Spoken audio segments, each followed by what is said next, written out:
ప్రియులారా, నా హృదయము ఆనందభరితమై ఉంది. ఆశ్చర్యంతో నిండిపోయింది నా హృదయం. ఇట్లా చేస్తాడా దేవుడు?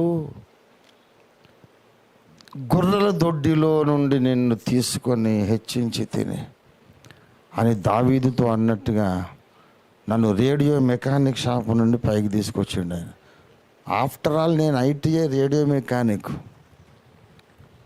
రేడియో కాదురా, నా సంఘం మెకానిక్ కమ్మని తీసుకొచ్చాడు.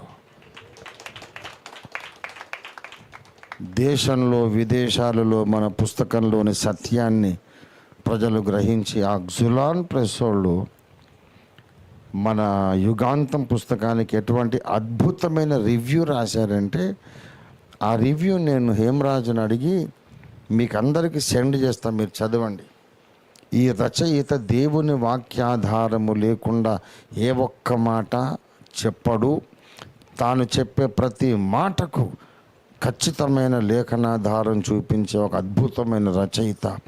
ఈ గ్రంథము వాక్యానుసారమైనది అని జులాన్ ప్రెస్ ఎడిటర్స్ రివ్యూ రాసి నాకు పంపించారు.